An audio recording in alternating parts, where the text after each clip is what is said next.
un petit changement de logiciel sur Click Meeting et je ne vous voyais pas, je ne vous entendais pas et visiblement pour vous c'était pareil. En fait, tout simplement, je n'avais pas démarré l'événement, donc je suis désolé, nous démarrons avec 4 minutes de retard. Euh, voilà, et là, visiblement, ça fonctionne. Merci. Bon, d'autant plus que comme j'anime seul aujourd'hui ce webinaire, on avait lancé en début d'année avec Paul Deveau, mon associé et cofondateur de Énergie, un cycle de webinaires sur le coaching. On l'a arrêté pendant l'été et on a même prolongé jusqu'à maintenant, donc l'été.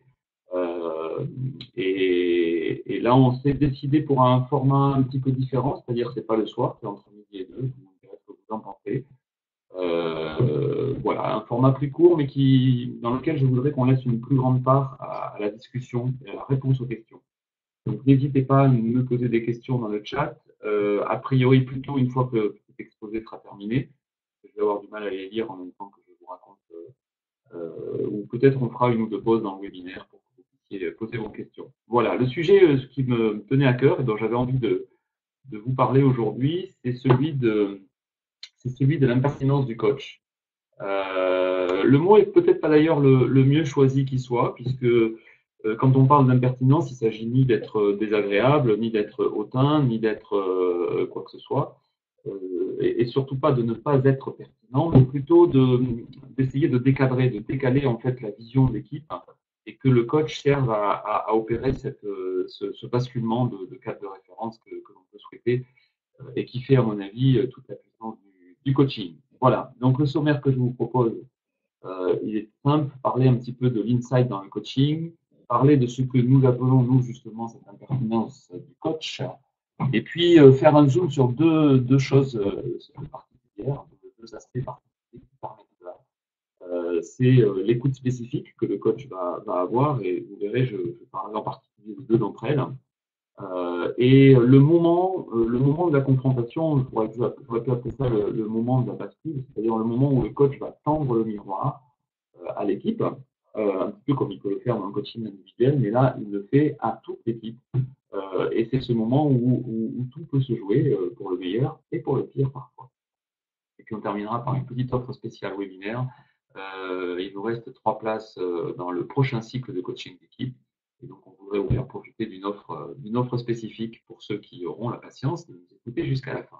De m'écouter aujourd'hui puisque je suis tout seul. Voilà, l'insight, en fait, c'est un petit peu comme cette bibliothèque avec une porte magique qui s'ouvre. Moi, j'adorais lire quand j'étais gamin des romans d'Alexandre Dumas et de tous ces auteurs fabuleux de Jules Verne et compagnie. Et souvent, je reprends cet exemple dans le coaching quand on me dit mais l'insight, comment ça se passe, comment tu fais, comment tu fais pas aussi parfois. Et souvent, je décris le coaching comme étant ou plutôt le coach comme étant face à un mur blanc ou un rayonnage de livres. Et il ne sait pas où il faut appuyer, mais il sait qu'à un moment donné, quand il va appuyer quelque part, clac, ça va basculer et derrière la porte, il va y avoir la vraie rupture, c'est-à-dire la différence entre la petite rupture et la vraie rupture, c'est qu'une petite rupture, un petit effet produit avec l'équipe, c'est-à-dire vous faites une animation avec une équipe, vous leur donnez quelques conseils, vous les accompagnez sur un petit atelier ou un petit, oui, sur un débat ou n'importe quel processus que vous pourriez avoir à accompagner, vous faites de l'échange des pratiques. Souvent, vous apportez une petite pierre à l'édifice, et pierre après pierre, on peut construire des beaux murs et des magnifiques cathédrales. Donc, pas de souci avec ce principe-là. Sauf que parfois, on peut gagner énormément de temps et on peut aller beaucoup plus loin et de manière beaucoup plus durable quand effectivement on a la possibilité de créer auprès de l'équipe un insight. Et cet insight ouvre une perspective totalement différente, totalement nouvelle pour l'équipe. D'un seul coup, là, ce petit moment de bascule un peu magique, souvent suivi d'un long silence d'ailleurs. Hein, c'est dans ce moment-là que l'on sait qu'il est en train de se passer quelque chose. Et donc, ce moment où on va ouvrir l'horizon de l'équipe à d'autres perspectives. Je vais voir un commentaire disant que le son était mauvais. Alors là, je suis désolé, je ne vais pas pouvoir faire grand-chose. J'espère que ce n'est pas tout le monde qui a un son mauvais. Je vais peut-être arrêter de faire du bruit avec mon téléphone sur la table, être un petit peu plus centré après avec vous. Voilà, donc je continue. Et en fait, je voudrais résumer ça par une petite première, peut-être non d'ailleurs. Hein, est-ce qu'on veut faire du coaching ou est-ce qu'on veut être coach? Bien entendu, en posant la question comme ça, je vous oriente sur la réponse qui est que, à mon avis, l'objectif, c'est d'être coach avant de vouloir faire du coaching, c'est-à-dire de travailler sa posture et ce que l'on est, son alignement par rapport aux effets recherchés dans le coaching, plutôt que de vouloir à tout prix utiliser les outils que l'on aurait utilisés qu'on aurait appris dans une formation. Donc l'objectif, c'est vraiment d'être coach et c'est en fait de provoquer. L'insight ne se provoque pas, il est. On s'était amusé il y a quelques années, je crois maintenant déjà, avec Paul, à écrire un petit article sur la comparaison entre l'insight et l'orgasme. On disait si on cherche à produire l'orgasme, il y a peu de chances qu'on arrive à l'obtenir. Et en même temps, c'est bien ça la finalité quand on fait l'amour, c'est si possible que les deux partenaires puissent trouver un moment d'exultation. Et ben là, c'est un peu pareil. Alors, excusez, l'image est un peu osée, on le sait, on le dit à chaque fois, pendant les pincettes qui vont bien, et elle illustre bien ce qui se passe au travers de l'insight. L'insight, le coach doit être concentré dessus pour ne pas rater le moment où ce serait possible de le faire survenir. Mais en même temps, on ne va pas chercher à le provoquer. Voilà. Alors, visiblement, j'ai des retours très moyens sur le son. Certains me disent que c'est OK pour eux, d'autres me disent que c'est moyen, d'autres que c'est même très mauvais. Je n'ai pas de casque. En fait, pour tout vous dire, aujourd'hui, je m'apprête à partir, à sauter dans un avion pour partir à l'autre bout du monde dans une heure et j'ai juste mon sac à dos avec moi. Donc, je n'ai pas de casque qui peut-être permettrait d'améliorer un petit peu le son. Voilà. Je suis désolé, je m'excuse pour ceux pour qui ce serait un peu pénible et je poursuis. Voilà sur cette notion d'insight et puis je m'arrêterai un petit peu après sur cette notion après la notion d'impertinence. La notion d'impertinence, vous la comprenez bien, en fait, elle est, je pense, bien illustrée par cette image, c'est que peut-être que le coach serait une sorte de fou du roi des temps modernes, c'est-à-dire peut-être une sorte d'aiguillon, si vous voulez, mouche du coach. De par la position que nous avons, de par le fait que les clients viennent nous chercher, parce qu'ils nous font confiance, parce que nous savons créer avec eux une bonne alliance, euh, eh bien, pour toutes ces raisons-là, euh, il va nous être possible, et je pense que c'est même plus qu'il va nous être possible, c'est qu'il est de notre mission de coach d'essayer de représenter un petit peu ce fou du roi, c'est-à-dire celui qui, avec délicatesse, avec finesse, mais aussi avec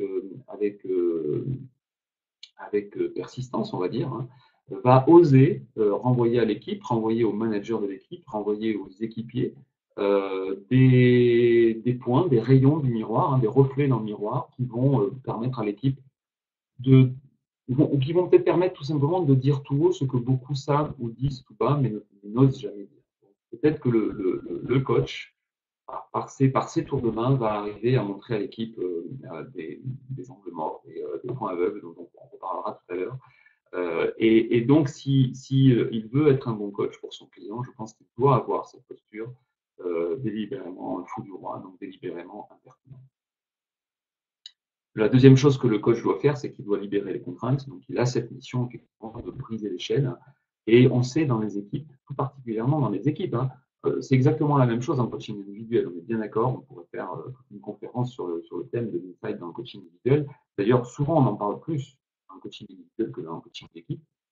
Mais là, on est exactement dans la même logique, c'est-à-dire qu'au travers de l'insight, on va chercher à provoquer et à libérer les contraintes qui existent de manière formelle, non formelle, explicite, implicite au sein des équipes. Et c'est par l'observation, par la position méta du coach, qu'on va essayer de faire voler ces chaînes en éclats. Voilà, donc ça c'est un petit peu les deux choses importantes. Et puis peut-être m'arrêter là déjà pour répondre à quelques questions si vous en avez sur la manière d'amener ce sujet. Donc, je suis désolé, je vois bien que pour certains il y a des coupures. Je sais pas, peut-être que ma connexion n'est pas bonne aujourd'hui. Pourtant, je suis en plein Paris, donc ça devrait le faire, mais c'est vrai que c'est un peu les aléas du direct. Donc, est-ce que vous avez déjà des questions à poser à cet endroit-là sur cette notion d'insight, sur cette notion d'impertinence? Et là, soyez pas surpris, je me suis juste arrêté de parler, donc normal que vous n'entendiez pas le son.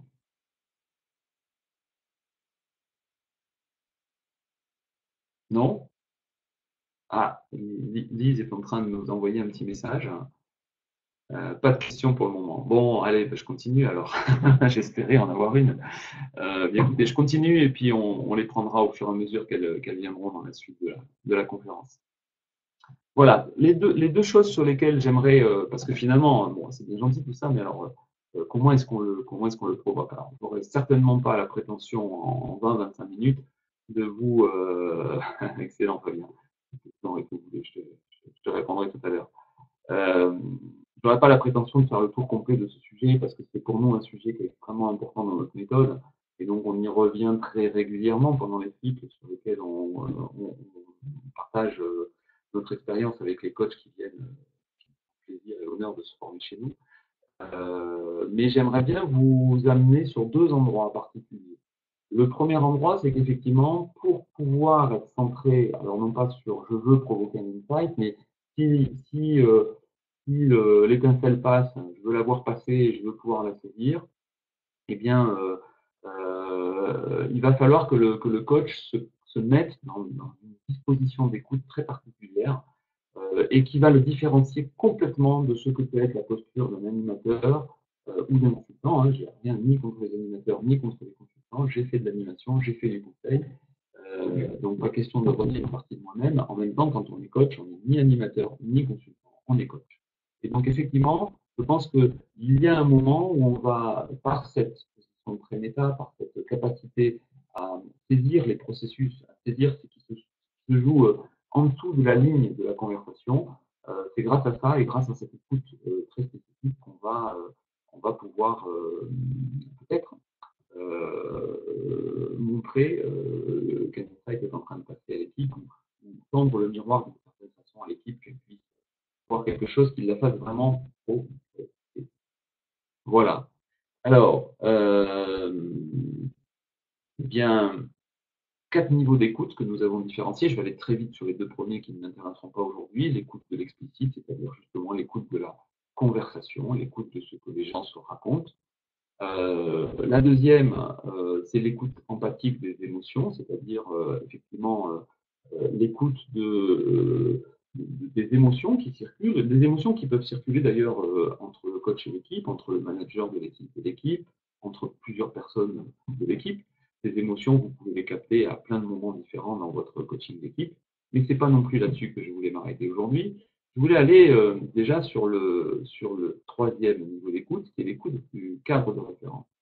L'écoute du cadre de référence, c'est un petit peu d'essayer de regarder comment. Alors là, c'est un individu tout seul, je n'ai pas trouvé la bonne image, mais c'est la même chose. C'est en fait comment est-ce que l'individu se représente son problème. Donc vous voyez ce petit bonhomme qui est face à l'entrée du labyrinthe, il n'est pas sorti de il n'est pas sorti de berge. Il n'a pas fini de errer à l'intérieur de finalement de ce cadre de référence qui pourrait ressembler à la manière dont lui-même a bâti ses murs tout au long de sa vie, à partir de ses paradigmes, à partir de la manière dont il a grandi, de sa culture, de ses croyances, à partir de ses expériences aussi, à partir de ce qu'il peut, de ce qu'il ne peut pas faire.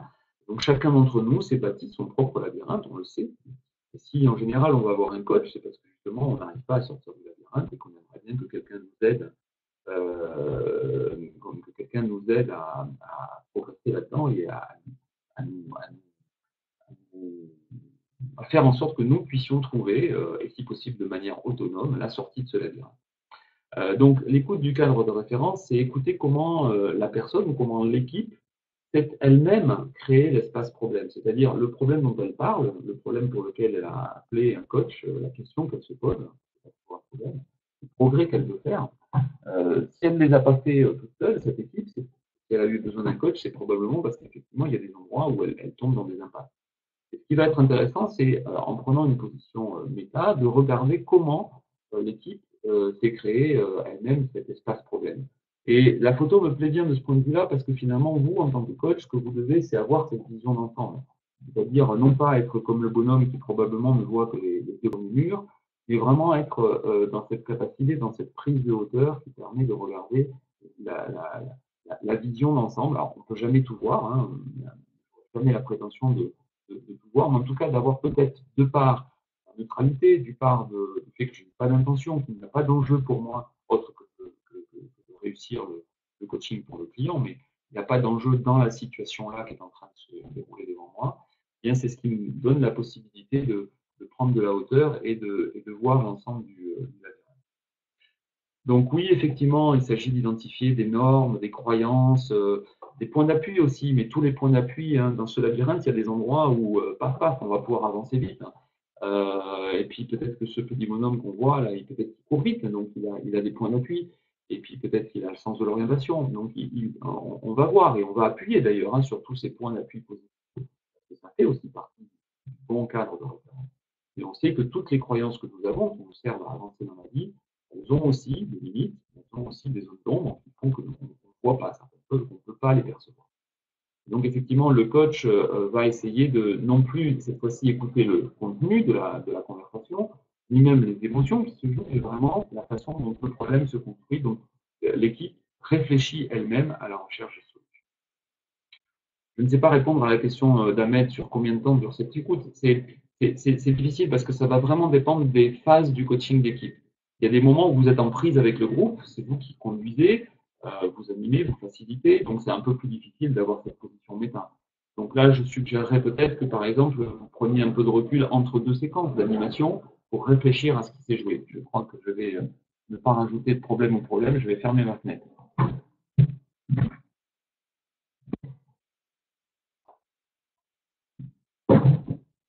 Voilà, déjà que le son est difficile pour certains, si les travaux se mettent à reprendre à côté, ça va être compliqué.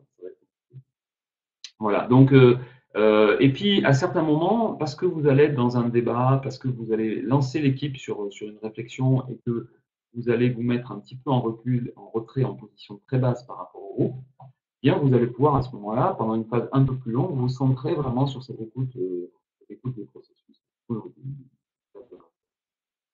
Voilà, ça c'est le premier niveau d'écoute qui peut permettre de créer des insights. On verra comment dans la partie sur la confrontation. La dernière façon d'écouter, c'est d'écouter, et ça c'est extrêmement puissant, c'est d'écouter les échos systémiques. Alors, c'est qu'écouter les échos systémiques, en fait, j'aime bien cette image-là, même si elle est pas très belle, mais parce que pour moi, elle parle bien, c'est-à-dire, en fait, c'est ce qui se joue entre le point A qui pourrait être l'équipe et le point B qui pourrait être le coach, ou l'inverse, hein, on s'en fiche. Mais en fait, c'est ce qui se passe, c'est comment est-ce que ce qui est en train de se passer dans l'instant présent devant vous, comment est-ce que ça résonne en vous? Comment est-ce que, qu'est-ce que ça produit en vous? Alors évidemment, vous n'êtes pas un terrain neutre. Moi, je ne crois pas du tout à la neutralité du coach. Le coach ne peut pas être neutre parce que lui aussi, il a ses paradigmes, lui aussi, il a son style, sa personnalité, son type de personnalité. Et donc, je ne crois pas beaucoup à la neutralité du coach. Le coach ne doit pas avoir d'intention pour l'équipe. Ça, c'est extrêmement important. Maintenant, il est une personne, et dès que cette personne rentre dans le système client, eh bien, il modifie le système client. Vous allez observer une réunion chez un client, la réunion ne se déroulera pas comme elle se déroulait si vous n'étiez pas là. Vous n'étiez pas là. Donc, vous n'êtes pas simplement un témoin derrière une vitre sans teint, vous êtes présent, vous respirez, vous inspirez, vous expirez. Donc tout ça, ça brasse de la chimie entre vous et de l'alchimie entre les membres du groupe. En revanche, ça peut être intéressant de regarder comment, en tant que justement élément quand même externe à l'équipe, même si vous êtes interne au système qui se reconstitue avec vous, vous n'êtes pas un membre de l'équipe. Et donc, ça peut être intéressant de regarder comment ça résonne en vous. Alors, pourquoi ça peut être intéressant? Parce que si ça résonne d'une certaine manière et que vous écoutez ça, tout en étant bien conscient, et ça c'est ce qui est le plus compliqué dans cette écoute-là, que forcément, vous avez une écoute qui passe par votre filtre, donc vous êtes un autre coach que vous, qui serait tout aussi bon que vous, n'entendrait pas ou ça ne résonnerait pas de la même façon chez lui, et bien malgré tout, ça peut être intéressant de regarder comment ça se joue. Je prends un exemple concret. Je faisais hier un petit coaching, c'est un coaching d'équipe qui se déroule en plusieurs étapes, des étapes de 2 heures à peu près. Et hier, on faisait ce qu'on appelle, nous, un bilan de fonctionnement. Et c'est curieux parce que en faisant le point de ce qui fonctionnait bien entre eux, puis de ce qui pourrait fonctionner mieux dans les semaines ou les mois qui viennent, ils ont listé un certain nombre de sujets, dont un qu'ils ont estimé. Alors, il est arrivé un peu par la périphérie. Il y avait beaucoup de sujets sur la communication, sur l'intégration. Il y a un sujet un peu périphérique qui est arrivé sur la confiance. Et, et quand je leur ai proposé de réfléchir à quel serait de tous ces points que vous avez évoqués, celui qui serait le plus à même de faire progresser l'équipe, après avoir demandé à chacun d'y réfléchir silencieusement et de partager ça pour pas qu'il y ait d'effet de groupe, eh bien effectivement, celui qui a recueilli le plus de votes, c'était celui de la confiance. Alors, facile, travailler la confiance au sein d'une équipe, et on sait à quel point c'est important. Et ce qui est étonnant, c'est que au moment où ils ont choisi ce point-là, moi, j'étais en train de sentir au fond de moi que je n'avais pas confiance, ni en moi, ni dans cette équipe. Il y avait quelque chose que je sentais au sein de cette équipe qui était de l'ordre de comment d'un manque de confiance même par rapport au processus. Vous voyez, ce que je veux dire, c'est pas facile à exprimer, mais j'étais même en train de me dire, tiens, finalement, je suis pas complètement confiant dans la façon dont cette équipe va parler à l'extérieur de l'entreprise, donc comme c'est une grosse entreprise, du travail que nous sommes en train de faire. Voilà. Donc, je ressentais ce manque de confiance entre eux et moi, ou plutôt entre moi et eux, parce que c'était pas d'eux vers moi, mais c'était de moi vers eux. Je sentais que je commençais moi-même à l'intérieur de moi à pas me sentir tout à fait en confiance dans mon processus. Et finalement, le phénomène qui ressort, c'est qu'ils me disent il faudrait qu'on apprenne à se faire davantage. Et ça, je trouve que ça résonne assez fort. Et à ce moment-là, vous avez peut-être la possibilité, tout dépend du niveau d'alliance que vous avez avec cette équipe, de partager cet écosystème. C'est-à-dire de dire, effectivement, je tenais à partager ce point-là avec vous. Voilà ce que je ressens depuis que nous sommes rentrés dans cet exercice. Et je ressens que nous ne sommes pas complètement dans le bon niveau de confiance qu'il faudrait qu'on aille, que nous ayons pour aller au fond de cet exercice. Et donc, pour ça, il faut que le coach se fasse confiance. Il ait la capacité de dire ça très proprement à l'équipe. Il faut qu'il ait confiance dans l'équipe. Et donc, il faut surtout qu'il ait confiance dans le fait que le mettre sur la table, ça va permettre de travailler le sujet dont on est en train de parler. Je ne sais pas si vous voyez, mais il y a ces effets un petit peu de résonance qui peuvent se jouer entre le coach, ce qu'il vit à l'intérieur de lui, et ce qui est en train de se jouer au sein de l'équipe. Et ça, c'est une écoute qui travaille, qu'on travaille dans nos séminaires, et qui est extrêmement puissante parce qu'elle vous permet, et elle permet de jouer dans les deux sens. C'est-à-dire que si ça joue dans le sens de la remontée vers le manque de confiance qu'on va pouvoir se faire à soi-même, moi, je me reconnecte avec ma confiance en moi. À ce moment-là, je vais pouvoir aussi, en réinsuffler à l'équipe au travers de la manière dont je vais les confronter. C'est ce qu'on verra juste après sur le moment où vous allez essayer de confronter l'équipe.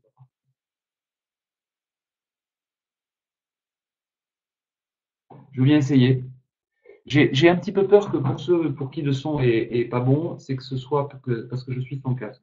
Et je pense qu'il doit y avoir une espèce de retour qui passe par mon ordinateur. Alors, ce que je vais faire, c'est que je vais déjà couper moi, le son sortant. Je ne sais pas si ça change quelque chose. Et puis, oui, pourquoi pas, je vais essayer de couper l'image. Et à ce moment-là, en espérant que ça aille un peu mieux pour ceux pour qui c'était pénible. Voilà. Est-ce que vous auriez des questions à cet endroit-là de la présentation?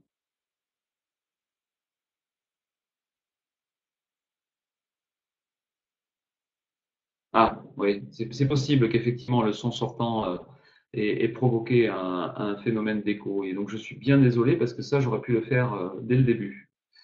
Et je n'y ai pas pensé. Voilà, donc quittons les problèmes de son et de résonance et concentrons-nous un petit peu sur le sujet. Voilà, j'ai répondu déjà il y a deux petites questions qui m'avaient été posées. Je vois que les gens sont en train de taper, donc j'attends un petit peu que les questions arrivent.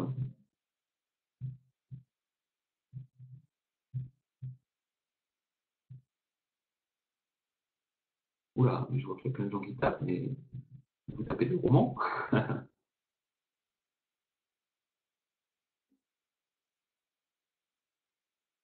D'accord, donc c'est Loïc qui dit que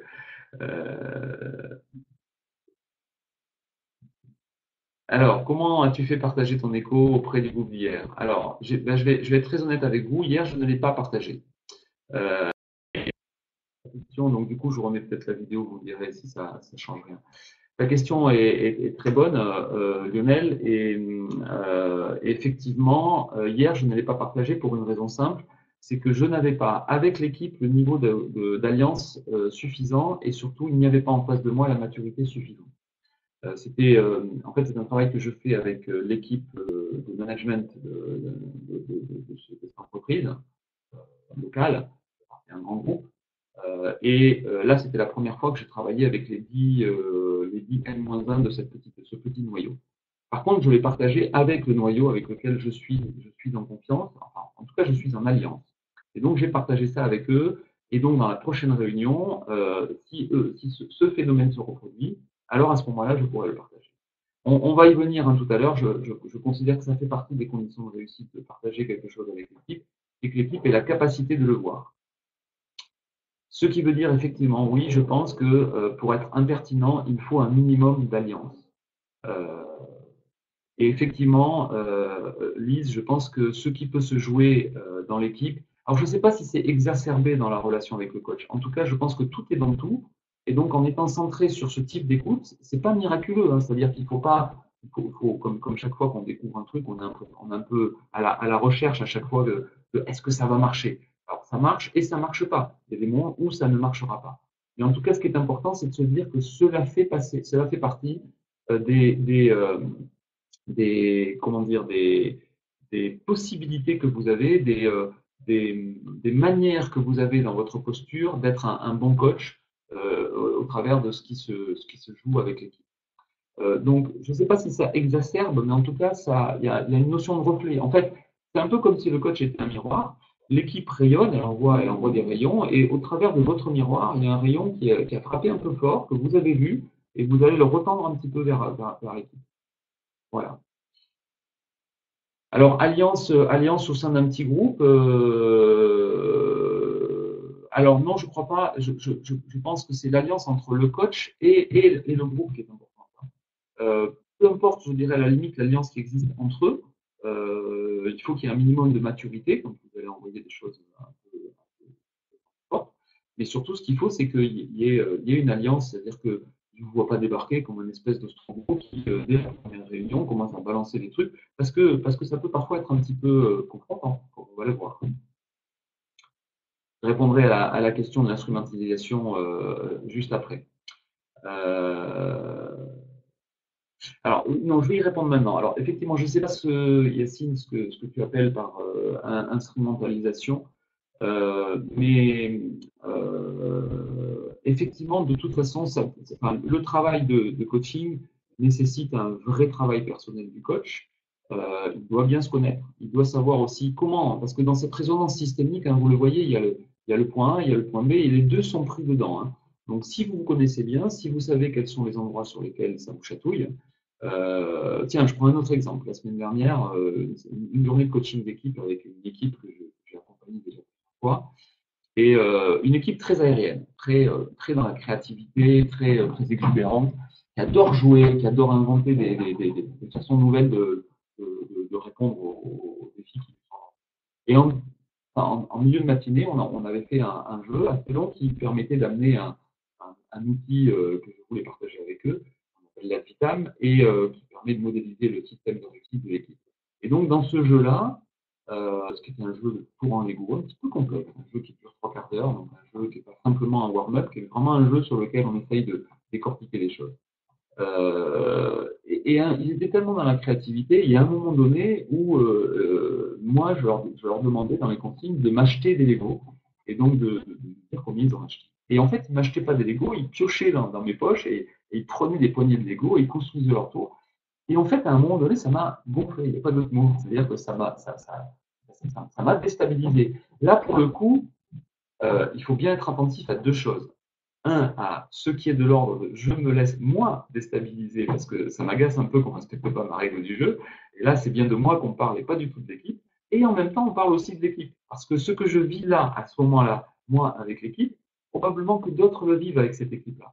Leurs collaborateurs, leurs chefs, etc. Donc, ça va être intéressant de tendre le miroir et de leur montrer, mais surtout pas au moment où ça m'énerve de moi. Parce que là, il y a une part trop grande de moi-même qui pourrait partir dans le reflet. Je ne sais pas si vous comprenez ce que je veux dire, mais ça nécessite effectivement de bien se connaître pour pas rentrer. Alors, je ne sais pas si c'est une instrumentalisation. En tout cas, c'est pour pas rentrer dans le jeu que l'équipe est en train de vous proposer. Donc, elle n'en est pas consciente qu'elle vous propose ce jeu-là, mais vous pouvez rentrer dedans. Voilà. Je lis un petit peu que fait le coach lorsqu'un individu prend le leadership du groupe de manière confrontante. Alors, je vous propose d'en parler justement dans la partie sur la confrontation, sur laquelle on va aller. Voilà, puis je ne me rappelais pas qu'il y avait ce slide, mais qui résume ce que je viens de vous dire. C'est-à-dire, pour faire ça, il faut avoir une conscience systémique à la fois de soi, de la situation, et de soi par rapport à la situation, et de la situation par rapport à soi. C'est vraiment une conscience systémique un peu de tout ça. Vous voyez le petit bonhomme là, enfin le bonhomme au milieu là, qui a ces deux lui-même, hein, qui sont en train de lui parler, l'un probablement en train de faire quelque chose de positif et l'autre un peu de quelque chose de diabolique. Il faut être conscient de ça. Il faut être conscient qu'au moment où, en tout cas, ça provoque ça chez moi, euh, ça, ça joue aussi sur mon système de il ne respecte pas ma règle. Voilà. Alors, il y a un aérien qui fait une belle phrase, se devrait être attentif sur ce point de moment d'impertinence à la pertinence du moment. C'est vrai que je reviens sur ce que j'ai dit en introduction, mais pertinence, impertinence, il faut bien comprendre qu'en fait, c'est très pertinent ce qu'on fait à ce moment-là. Enfin, on espère en tout cas. C'est impertinent dans le sens où c'est décalé, c'est décadré, c'est pas du politiquement correct. Hein. C'est-à-dire qu'au moment où vous allez confronter, on va voir des exemples de confrontation, ça ne va pas toujours être politiquement correct. Mais c'est important parce que vous pouvez rendre un grand service à l'équipe et vraiment l'aider à franchir un cap. Je poursuis sur la confrontation. Le moment de la confrontation, parce que confronter, on est bien d'accord que confronter, c'est pas se prendre le chou, c'est pas se prendre la tête. Hein. Confronter, c'est c'est front avec front en fait. Hein. La racine c'est C-O-N, hein, donc c'est vraiment avec con et donc c'est idée avec idée, c'est-à-dire que je ne veux pas avoir raison sur le groupe, je ne veux pas que le groupe ait raison contre moi, mais par contre je vois quelque chose, le groupe ne le voit pas forcément, et donc je partage cette idée pour que cette idée vienne se mettre face à face avec le groupe et que finalement on puisse en discuter, on puisse en débattre et qu'on puisse en faire quelque chose. Voilà, donc la confrontation, en fait, voilà, la confrontation, c'est que peut-être par moment, le coach, dans son miroir, voit quelque chose d'autre que l'équipe ne le voit elle-même ou ne voudrait le voir ou ne voudrait le montrer. Parce que là, on ne sait pas bien où elle en est, l'équipe, à ce moment-là. Peut-être qu'elle le sait très bien, mais qu'elle ne se l'est jamais dit. Peut-être que c'est vraiment du domaine de non-dit. Donc, ce qui est important, c'est que si le coach voit un chat ou voit un tigre, en l'occurrence plutôt s'il voit un tigre alors que l'équipe se voudrait chat, c'est peut-être important qu'à un moment donné, le coach dise qu'il voit un tigre à l'équipe qui se croit être un chat. Et c'est bien ça qu'on va faire autour de la confrontation, c'est-à-dire qu'on va prendre le miroir. Alors, on verra qu'il y a des conditions de réussite pour le faire, mais alors, sur quoi on peut tendre le miroir? Quelqu'un l'a dit tout à l'heure. Oui, on peut tendre le miroir sur des croyances limitantes. Cette phrase que j'avais entendue plusieurs fois de la part de plusieurs personnes dans un comité de direction. Dans notre métier, ça se gagne sur le terrain en étant près des équipes jour après jour. Rien d'intellectuel à tout ça. Qu'est-ce que le coach entend? Il entend deux choses. La troisième fois qu'il entend cette phrase-là, une fois de la part du patron, puis deux fois par demande du comité de direction, il se dit, est-ce qu'on n'est pas en train de me dire que le processus que je propose est un peu intellectuel? Donc là, il y a une part que je vais prendre pour moi. Mais il y a aussi une part qu'il va entendre, c'est qu'on est dans un séminaire stratégique. Je ne l'ai pas dit, mais on était dans un séminaire stratégique. Et on voit une équipe qui systématiquement, quand on essaye de prendre de la hauteur, nous ramène là où elle aime bien être, c'est-à-dire là où elle fait réussir, c'est près du terrain, c'est hyper concret. Et donc, en fait, dans cette faculté, à ne jamais s'extraire de ce qu'elle vient faire pour voir quelle est la partie limitante de cette belle croyance qui était vraiment à la base de la réussite de cette équipe de direction. C'est-à-dire que dans la croyance, il y a quelque chose de très fort, qui était très efficace. Des équipes qui étaient très engagées parce que leurs patrons eux-mêmes étaient très engagés. Donc il y a une part très positive de la croyance et puis il y a une part limitante de la croyance et c'est celle-là qu'il faut peut-être qu'on arrive à montrer. Et donc il va peut-être falloir confronter. Confronter en disant, bah, écoutez, ça fait 3 fois que j'entends dire qu'il n'y a rien d'intellectuel à tout ça. Est-ce que vous ne seriez pas en train de me suggérer que le processus par lequel on passe est un peu intellectuel? En tout cas, voilà, je vous pose la question, à vous de me répondre. Et puis d'autre part, on est dans un séminaire stratégique, et moi je vous propose de vous interroger sur ce que vous m'avez répété à plusieurs fois et le sujet dont on s'occupe aujourd'hui. J'en tire aucune conclusion. À vous de décider. Si vous décidez que vous êtes au bon endroit, si vous décidez que c'est la bonne façon de travailler, c'est vous qui savez. Vous êtes le client. Moi, je ne suis que le coach qui sait rien. Mais en même temps, ça serait peut-être dommage que je ne vous tende pas sur le miroir, sur quelque chose qui évidemment va confronter un peu. Qui va confronter entre le coach et l'équipe et qui va confronter entre l'équipe, entre certaines personnes de l'équipe. Parce que ça va être aussi une manière de donner l'autorisation à ceux qui pensent que peut-être on ferait du bien de s'arrêter et de prendre du recul, de pouvoir le dire à ce moment-là. Voilà. Voilà un premier exemple de sur quoi on peut confronter. On peut confronter sur des croyances limitantes parce qu'on les voit. Et c'est difficile de voir le côté limitant de nos croyances, parce que nos croyances, c'est avant tout des choses qui nous font avancer. Deuxième chose, les répétitions de scénarios. Les répétitions de scénarios, vous savez, c'est des trucs dans certaines équipes qui se répètent sans cesse et sans cesse et sans cesse, tant et si bien qu'on n'y prête même plus attention, même tant et si bien que quand ça ne se produit pas, on est un peu déstabilisé. Par exemple, c'est toujours les mêmes personnes qui prennent la parole en premier. J'ai connu une équipe comme ça que j'ai accompagnée pendant plusieurs années, et systématiquement, quand on amenait un débat, l'équipe réfléchissait, se taisait, et elle se tournait toujours vers la même personne. Ce n'est pas le chef de l'équipe, hein, ce n'est pas le patron, c'est toujours vers le même. Et en fait, tant que lui n'avait pas pris la parole, personne d'autre ne prenait la parole dans l'équipe. Et donc, c'était un peu compliqué, parce que même pour moi, qui était censé les amener dans un niveau de réflexion sur des sujets qu'ils n'avaient pas l'habitude d'avoir, chose qu'il m'avait demandé, et bien finalement, il se tournait vers celui qui, lui, refermait d'ailleurs bien souvent le sujet en disant ah, des conneries, tout ça, on a autre chose à foutre. Là, ce qui est important, c'est de regarder la prochaine collection de produits qu'on va offrir à nos clients. Etc. Et si lui donnait le feu vert, bah, c'était génial, on pouvait y aller. Si lui donnait le feu rouge, bah, ça ne marchait pas, on ne pouvait pas y aller. Là aussi, il me semble que le coach a un vrai devoir de confrontation. Alors, ça répond peut-être à la question qui m'était posée un peu plus haut par Monique. Hein. C'est un individu qui prend un leadership. Alors, deux manières de le traiter. La première, je pense, c'est de le traiter d'abord parce que c'est moins dangereux pour vous et probablement plus efficace, c'est de le traiter lors d'une pause.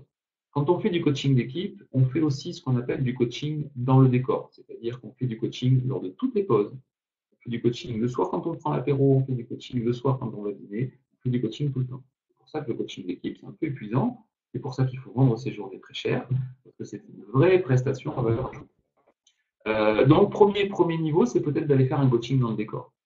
Lors d'une pause, on va se balader, on part dehors tous les deux, et puis effectivement, je me confronte gentiment en lui disant que j'ai remarqué quelque chose. Est-ce que lui s'en est rendu compte? Bien sûr qu'il s'en est rendu compte.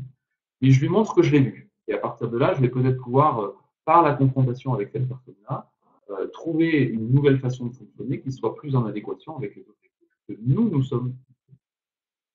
Et puis éventuellement, bah, ça va être aussi à un moment donné de confronter devant le groupe. C'est plus risqué, vous risquez de prendre des coups, mais à la limite, c'est pas grave, vous êtes là pour ça aussi. Vous n'êtes pas là justement pour faire que le boulot du coach sympa ou de l'animateur sympa. Vous êtes là pour accepter aussi parfois de prendre sur vous une émotion forte que ça va générer au niveau de l'équipe. L'essentiel étant peut-être que ça permette à l'équipe une percée et donc un nouveau mode de fonctionnement. Voilà, il n'y a pas que ce point-là hein, sur les répétitions de scénarios, il y a aussi des équipes qui abordent toujours on leur pose un problème, n'importe quelle question, elles l'abordent de la même façon, toujours par la même méthode. Là, ça peut être intéressant de leur dire, tiens, et si vous commenciez par la fin? Tiens, j'ai remarqué que, et si vous commenciez par la fin, est-ce que ce ne serait pas plus efficace? Voilà. Par exemple, je me rappelle une équipe qui systématiquement, quand on leur proposait des consignes pour un exercice ou une séquence de travail, ils commençaient par discuter des consignes. Ils posaient plein de questions sur la consigne et la consigne ne leur allait jamais complètement. Voilà. Et donc, à un moment donné, ce scénario qui se répétait tout le temps, ben, c'était intéressant de les confronter par rapport à ça en leur disant, tiens, et si finalement vous faisiez ça tout le temps, là, ce que vous me faites vivre à moi, est-ce que vous le faites avec les autres? Comment ça se fait avec comment ça se passe avec les autres et comment font les autres par rapport à ça? Et qu'est-ce que ça dit de vous en tant qu'équipe? Donc de les faire réfléchir pour que, et puis effectivement, ils puissent peut-être trouver une nouvelle façon plus efficace ou différente d'aborder une question qu'ils auraient posée. Voilà. Donc voilà tout un tas d'exemples sur lesquels on peut essayer d'aller confronter aussi une équipe qui répète sans cesse les mêmes schémas. J'aime bien la dernière, hein, c'est toujours les mêmes responsables externes. Donc en fait, nous, on ne peut pas avancer parce que le directeur du marketing ne donne jamais les moyens de le faire. Ou le directeur financier qui réduit toujours les budgets. Voilà. Donc là, ça peut être intéressant aussi d'aller pointer ça du doigt. Je vois passer une question qui est extrêmement importante. Hein, j'aurais pu utiliser le mot transfert et contre-transfert. c'est justement pour ça qu'il faut être très conscient de la part qui nous appartient dans le travail de confrontation et de déclenchement de l'insight avec les équipes. Effectivement, deux coachs différents ne verront pas la même chose, n'entendront pas la même chose, ne ressentiront pas la même chose. Donc, il faut absolument être vigilant par rapport à ça. Voilà. Troisième endroit sur lequel on peut confronter, c'est les points aveugles. Les points aveugles, c'est un point au milieu de mon dos que tout seul je ne pourrais jamais voir parce que je ne vois pas mon dos. Voilà. Et donc, ces différents effets de miroir qu'on va pouvoir montrer, on va pouvoir utiliser ça au travers par exemple, de plusieurs portes qu'on pourrait pousser en montrant en éclairant la statue sous différents angles. Et peut-être qu'en faisant ça, le coach, à un moment donné, va mettre le doigt pour l'équipe, hein, sur un endroit où l'équipe va s'arrêter et va dire waouh, là, ce truc que tu viens de nous dire, les trois trucs que tu nous avais montrés avant n'étaient pas intéressants, mais celui-là, vraiment, il faut qu'on réfléchisse parce que c'est un truc, on sent bien qu'il y a quelque chose à regarder là-dedans. Voilà, je prenais un exemple. Une équipe c'était l'équipe dont je vous parlais, là, celle qui se distingue des autres grâce à une créativité féconde. Donc ça, je leur ai dit parce que ça, vous voyez, ça s'est vérifié dans chacune des séquences. Et pourtant, vous constatez comme moi que vous n'arrivez pas à avancer concrètement en prenant des décisions. Cette équipe ne sait pas prendre des décisions, n'arrive pas à prendre de décisions collectives. Donc ce qui se passe, c'est que comme elle n'y arrive pas, à un moment donné, le patron qui pourtant voudrait être beaucoup plus dans le collaboratif, finit par s'impatienter, il prend le truc. Alors comme déjà, il ne faut pas le forcer beaucoup parce que c'est un peu sa nature, il prend le truc et il prend la décision. Voilà. Et donc, à un moment donné, si le coach qui voit ça, parce qu'il est en position méta, notamment dans cette séquence de jeu-là, s'il ne le montre pas, je trouve qu'il loupe vraiment une belle occasion de montrer quelque chose sur laquelle l'équipe va pouvoir réfléchir et peut-être bâtir différemment. Voilà. En l'occurrence, là, ça a plutôt très très bien marché. Je pense que il y a eu autour de cette fin de jeu, il y a eu pour eux un insight qui est vraiment fondamental. Et toute l'après-midi, on a d'ailleurs changé l'ordre du jour qu'on avait prévu pour l'après-midi. On a vraiment travaillé que sur la prise de décision, pas ce qu'on avait prévu de faire. Donc, entre midi et deux, pendant le déjeuner, on a décidé tous ensemble qu'on allait changer l'objectif de l'après-midi sous le contrôle du groupe et on a travaillé sur la prise de décision. Voilà. Alors, je suis désolé, elle est pas très bonne, mon image, en termes de qualité, mais elle me parle bien pour expliquer l'injonction contradictoire. Hein, ceux qui sont fans comme moi des BD des Gaulois. Ça résume tout à fait ce qui peut se passer aussi parfois au sein des équipes. C'est-à-dire des sortes d'autorisations qui sont données, et dès qu'elles sont prises par certains membres de l'équipe, ou par le patron, ou par l'équipe vis-à-vis du patron, hop, il y a quelqu'un qui vient reprendre ça et qui vient fermer le truc de manière assez ferme et voire parfois violente. Donc l'injonction contradictoire ou le paradoxe hein, que vous pouvez détecter au sein d'une équipe, eh bien, les injonctions paradoxales, pardon, c'est un endroit de plus sur lequel vous pouvez aller confronter. Un coaching d'équipe récent, où le patron, quand il débarque, dit bon, aujourd'hui, on se dit tout. Ok, les gars, ouais, on se dit tout. Mais évidemment, alors ça, c'est pas ce qu'il a dit, hein, mais c'est ce qui s'est passé. C'est que dès qu'il y en a un qui prend la parole pour dire un truc qui concerne le patron, voilà, il s'en prend une. Ah, il se la prend intelligemment, hein. Il s'en prend pas une violemment. Il se la prend avec un exposé clair, net, précis, qui le fait passer pour un petit garçon en culotte courte. Donc, quand on voit le processus se produire une fois, deux fois, trois fois, là aussi, je pense qu'il va être du rôle du coach, parce qu'il a ressenti ça et parce qu'il voit se jouer devant lui, d'être non pas le porteur de parole, hein, il ne faut pas qu'il remplace le groupe par rapport à ça, mais il faut qu'il aille confronter l'ensemble du groupe, et pas que le patron, l'ensemble du groupe, sur ce qu'il est en train d'observer, en leur proposant de réfléchir au cours d'une séquence sur et si vous trouviez un mode de fonctionnement qui soit un peu plus constructif entre vous par rapport à Voilà. Donc le coach à ce moment-là va confronter l'équipe, confronter le patron et l'équipe, parce que les deux ne sont pas confrontés hein, dans ce cas-là. Il y a le patron qui fait une injonction paradoxale, mais il y a aussi l'équipe qui dit oui, oui, on y va, on va tous dire, et puis qui en fait ne dit rien du tout parce qu'elle est rentrée dans le jeu. Donc il faut qu'on regarde comment on va désamorcer ça, et il n'y a pas un responsable à ça, il y a une systémique, quelque chose qui se Comment désamorcer cette violence? Oui, alors c'est pas toujours violent, c'est une forme de violence. Des fois, finalement, c'est presque mieux quand ça part de manière un peu brutale, parce qu'au moins on peut le pointer du doigt. C'est plus difficile quand c'est un peu plus, entre guillemets, pervers, un peu plus manipulatoire. Des fois, c'est complètement inconscient, des fois, c'est très conscient. C'est là où, justement, en fonction de ce que vous allez observer, vous allez jouer différemment en travaillant soit avec une personne de l'équipe, soit avec toute l'équipe. Et c'est là qu'il va falloir être très attentif euh, très attentif sur le fait que j'ai perdu le bout de phrase, très attentif sur le niveau de confrontation, la force de la confrontation que vous allez pouvoir envoyer à cette équipe en fonction de sa maturité, en fonction de ce que vous avez détecté en avant. Et si vous ne connaissez pas cette équipe, ne confrontez surtout pas une équipe que vous ne connaissez pas parce que vous allez peut-être la mettre en difficulté par rapport à son patron. Que vous vous mettiez vous-même en difficulté, à la limite, c'est pas très grave, payé pour, mais l'équipe, elle n'est pas payée pour. Donc, c'est important d'être bien en confiance vis-à-vis de soi-même et vis-à-vis de l'équipe pour aller d'avoir ce niveau d'alliance qui permet de confronter. Fabien qui propose on est au moins d'accord sur le fait que vous n'êtes pas d'accord entre vous. Oui, ça pourrait, enfin, je suppose que ce que tu proposes, ça pourrait être un coup de miroir que tendrait le coach, que je trouve malin, effectivement. Ça pourrait être tout à fait malin de leur dire, tiens, ben, j'observe un truc, c'est que finalement, il y a au moins un point sur lequel vous êtes tous d'accord, c'est que vous n'êtes jamais d'accord entre vous. Enfin, voilà, quelque chose comme ça qui pourrait être effectivement impertinent, au sens où tout le monde voit bien que vous êtes en train de dire quelque chose qui est important. En général, il le voit bien. Ils peuvent s'y arrêter, ils peuvent ne pas s'y arrêter, ça va dépendre un peu de ce qu'ils vont décider de faire. Et c'est justement vers ça que je voulais aller ensuite. Voilà, quelques conditions pour confronter. La première,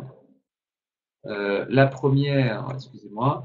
Alors la première, c'est d'être bien centré au moment de confronter. Ça, je me rappelle très bien la toute première fois où j'ai fait une confrontation vis-à-vis d'une équipe. C'est pas mal de faire une pause avant, de pas y aller dans l'énergie comme un petit soldat qui montrait au front alors qu'il va se faire massacrer. Donc c'est pas mal de prendre une bonne respiration, d'aller faire le tour du parc. On a souvent la chance de travailler dans des endroits agréables, dans le coaching. Donc d'aller faire le tour du parc, d'aller boire un verre d'eau, d'aller nous faire un peu de respiration connectée pendant quelques minutes. C'est important parce qu'il va se passer des choses qui ne sont pas toujours que agréables dans ce moment-là. Et donc, c'est important que vous soyez bien centré, bien ancré, bien sûr de votre posture au moment où vous allez le faire. Ça, c'est un premier point qui me paraît très important.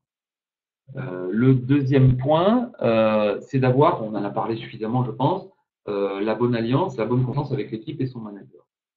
Un minimum en tout cas, et justement, le niveau d'alliance que vous avez vous permettra de mesurer ou de jauger le niveau avec lequel ou la force avec laquelle vous allez renvoyer le réseau. Évidemment, vous restez en position basse et vous restez humble. Je crois que quelqu'un l'a dit, les risques de transfert, de contre-transfert, oui, ils existent toujours. Donc, ce que j'ai vu, je l'ai vu. Ce que j'ai ressenti, je l'ai ressenti. Donc, je dis ce que j'ai vu, je dis ce que j'ai ressenti, mais je ne juge pas. À aucun moment, je vais juger l'équipe, je vais juger les acteurs, alors ça sera encore pire, hein, mais ce que j'ai ressenti, j'ai le droit de le partager.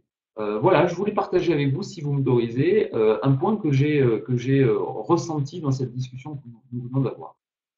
Petit blanc, éventuellement quelqu'un dit, bah non, laisse-nous continuer parce qu'on est dans le bon processus. En général, ça ne se passe pas. Mais, et derrière, vous y allez. Voilà, moi, ce que je ressens depuis tout à l'heure, c'est ça. Donc là, j'envoie mon coup de mémoire au travers de cette manière que je vais avoir de formuler sur la pointe des pieds. Sur la pointe des pieds, c'est-à-dire discrètement, mais tout en étant parfaitement centré, donc la capacité à comprendre. Position basse sur le cadre, je ne suis pas sûr de comprendre cette question.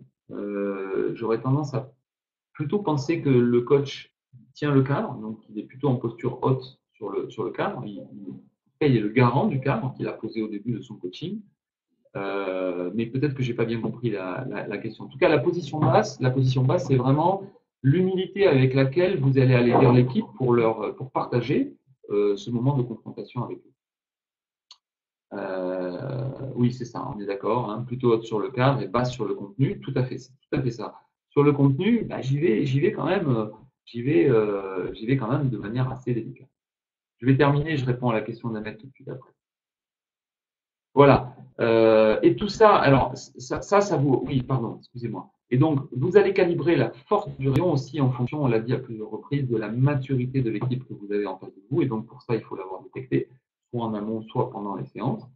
Il y a des équipes qui ne sont pas du tout mûres pour être confrontées collectivement. Il y a des équipes, si vous les confrontez collectivement, ils vont vous jouer le village gaulois, ils vont se serrer les coudes entre eux alors qu'ils ne s'entendaient pas, et paf, c'est vous qui allez vous prendre le rayon en pleine figure. Pas dire plus. Alors, en même temps, vous en ferez quelque chose de ça, parce qu'on on fait feu de tout bois, hein, dans ce qui se passe. Y compris si je suis bouc émissaire, je vais pouvoir dire, bah, tiens, c'est marrant. Vous faites souvent ce genre de choses. Voilà ce que je viens de ressentir depuis ma posture. Comment vous l'avez vécu, ce moment-là, et en quoi ça pourrait finalement vous aider à réfléchir et à progresser sur la façon dont vous travaillez entre vous et avec les autres. Mais en même temps, c'est un peu délicat, vous comprenez bien, parce qu'à ce moment-là, ça peut apparaître de la part de l'équipe comme étant le coach qui se défend finalement. Et du coup, il est en train de nous renvoyer le truc. Donc, c'est pour ça que le mieux, c'est quand même d'essayer de calibrer la force de ce que vous envoyez au fond de la maturité. Quand vous travaillez avec une équipe dans le temps, eh bien, elle va même, d'ailleurs, elle-même vous demander d'y aller. Méfiez-vous d'ailleurs.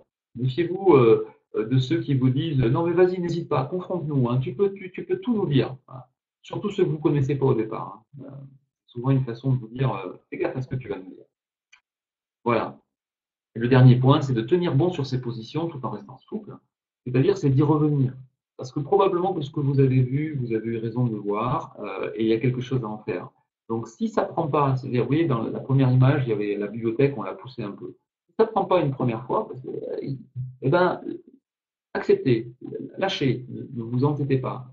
Mais revenez-y, tenez bon sur vos positions. Parce que probablement que vous avez vu quelque chose qui peut être utile. Voilà.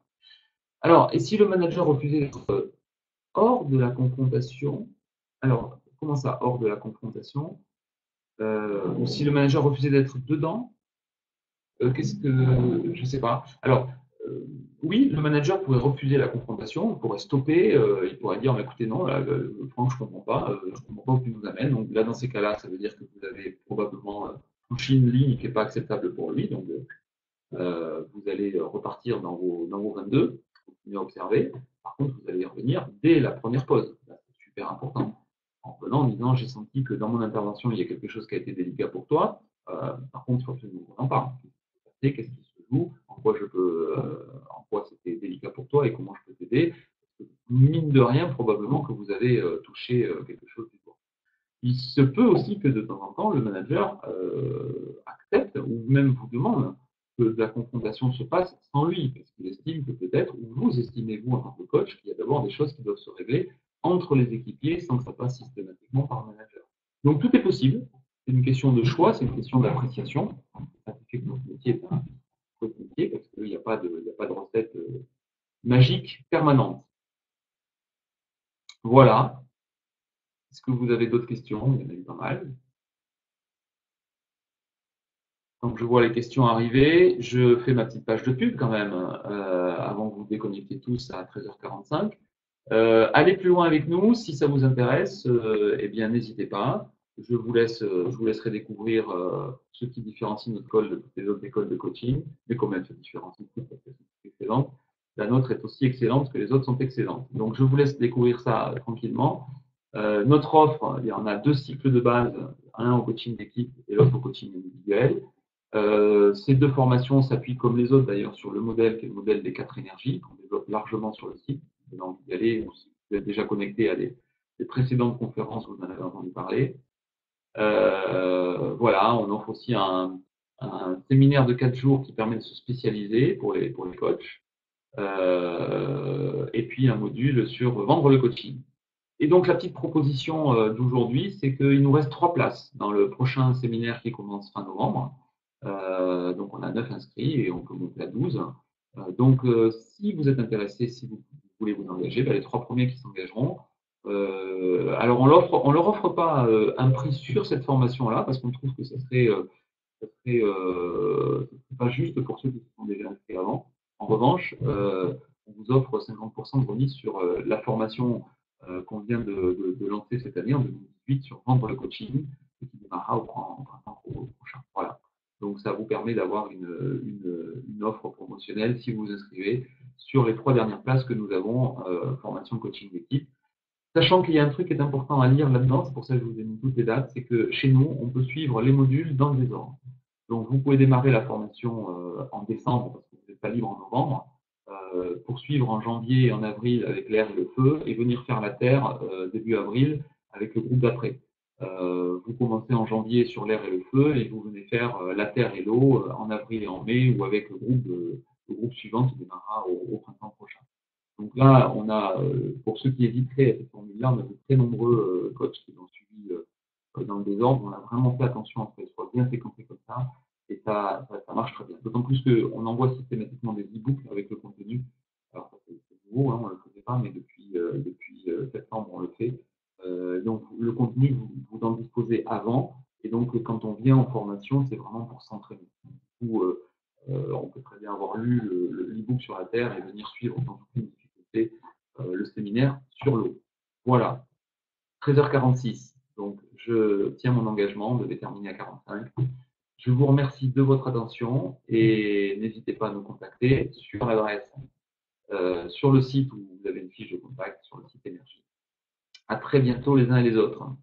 Et bonne confrontation.